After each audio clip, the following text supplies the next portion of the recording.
Okay, Houston, we've had a problem here. This is Houston. Say again, please. Houston, we've had a problem. Houston, we don't have a problem. Today we want to talk about what I think is one of the most fascinating topics in the universe. Gravity.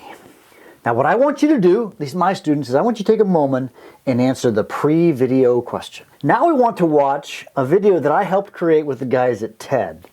Let's go.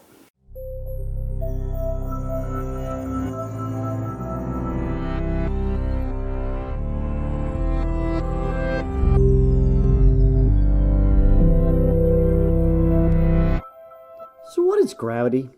I'll bet most of you think it's what goes up must come down. Is that right? Well, sorta, but not really. Technically, the law of gravity is an equation. It is F equals G times M1 times M2 divided by R squared, where G is the universal gravitational constant, M1 and M2 are the masses of the two objects, and R is the distance between them squared. That was easy, right? Probably not. But what does this actually mean? Well, it means that, well, everything is attracted to everything else. And what I mean by that is that if you have two objects, any two objects, they are attracted to each other. Okay, let's try and wrap our minds around this. What happens when you drop a rock off a cliff? It falls to the earth, right? Well, yes, but something else happens. You see, the law of gravity says that both objects, the rock and the earth, are attracted to each other. This means that the rock falls towards the earth, and the earth falls towards the rock. Wait a second. You mean to tell me that if the earth falls up to meet the rock? Yes, that's exactly what I'm saying. And the reason you don't see the earth fall up to meet the rock is because the objects move towards each other proportionate to their respective masses. The earth is much, much, much more massive than the rock, so it moves a very, very small distance. And the rock is much less massive, so it moves farther with respect to the earth. Maybe a better way to understand gravity is to take two teenagers in spacesuits and place them far out in space, away from all the planets and the stars. It turns out they will be attracted to each other. I'm not talking about that kind of attraction. See, they have mass, and since they have mass, they will move towards each other. They are attracted to each other. Maybe one more thing might help. Have you ever played with two magnets? You know the magnets with the north and the south poles? When you take the magnets and put them closer to each other, they move together. They are attracted to each other. And the closer they are, the stronger the attraction. Think of the mass of the object like the strength of a magnet, and the distance between the objects like the distance between the two magnets. Now understand, I'm not saying that gravity and magnetism are the same. They just behave in a similar way. Let's think of one other thing. Astronauts. You know, astronauts, they weigh less on the moon than on the Earth. Why is that? Well, you see, the moon is less massive than the Earth. Therefore, it has a smaller gravitational pull on the astronaut. It's like the moon is a weaker magnet. They aren't as attracted to each other. Distance also plays a role. Think back to playing with a magnet. The pull of the magnets towards each other are stronger when they are closer together. The same is true of gravity. For example, the sun is the most massive object near the Earth. It dictates most of the gravitational forces in our solar system. It is very, very massive. But it is relatively far away, so even though the sun is a much stronger magnet, so to speak, it is a long ways away. Therefore, the attraction isn't as strong. So let's look back at that law of gravity, the equation, F equals G times M1, M2 divided by R squared. You see, the force of gravity is equal to a number. That's that universal gravitational constant, G, times the mass of object 1 times the mass of object 2. Think of M1 being the mass of the sun and M2 being the mass of the Earth. And then we divide by the distance between them squared. This determines the force of attraction between the sun and the Earth. You could just as easily plug in your mass and the Earth's mass and the distance between you and the center of the Earth, and find out how much you are attracted to the Earth and the Earth attracted to you. So what's gravity? Everything is attracted to everything else. Everything. Oh, and one last thing, just to make you wonder. What causes gravity? Why are two objects with mass attracted to each other?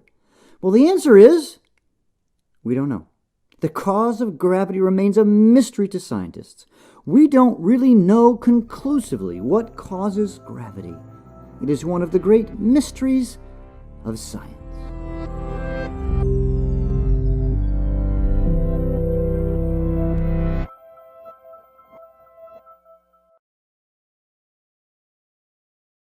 So what is gravity? Everything is attracted to everything else.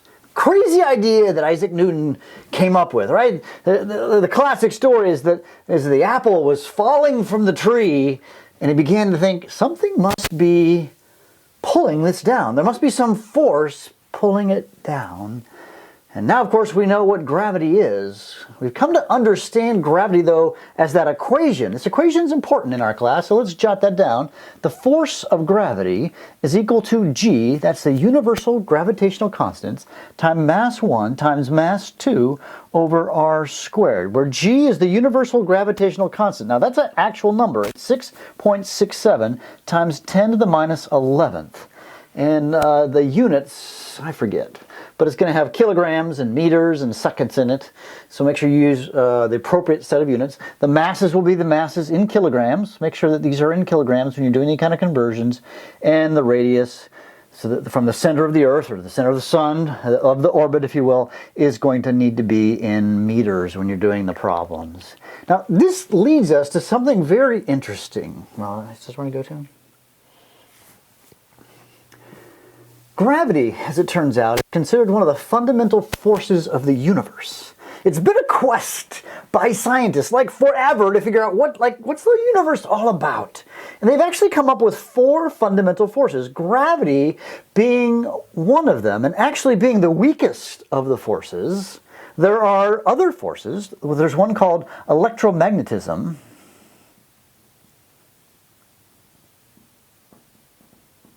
Now, in electromagnetism, it's basically the attraction of positive things for negative things, right? Positive things attracted to negative things. That's electromagnetism. There are 2 other fundamental forces. One is called the strong nuclear force, and the other is the weak nuclear force. You might say strong and weak nuclear. Nuclear, the nucleus, so the inside of the nucleus of an atom, remember atoms are made of protons, neutrons, and electrons, and inside the atom is the nucleus. The nucleus has protons and neutrons together, and what holds the protons and the neutrons together, it's strong and weak nuclear forces. We're not going to go into there at all or talk about these, but something interesting happens with these 4 fundamental laws. They obey this law. It's called the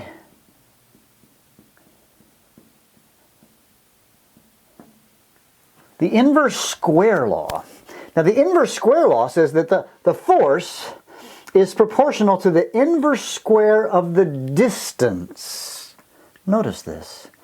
It's 1 over, if you will, the force is proportional to 1 over r squared. That's true for the nuclear forces, the electromagnetism, and the force of gravity.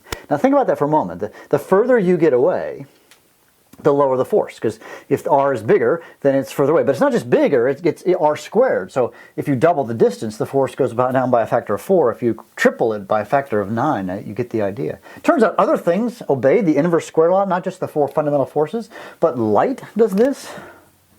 The brightness of a light. So if you have a bright, shiny light, if you are 1 meter away, the intensity of the light will be, compared to 2 meters away, will be 1/4, and then 1/9, and then 1/16. Another that does this is sound. Sound obeys the inverse square law. So if I speak loudly, slow. If I speak loudly and then I move away, so I've got my microphone, right? So I'm at 1 meter. I'm going to try and talk at another same. Now I'm double the speed. Now the amount of sound is going to be diminished, isn't it? So inverse square law, gravity, fascinating topic in my mind.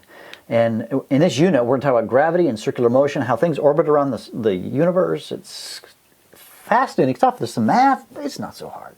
Because Houston, we don't have a problem. We'll see you in class.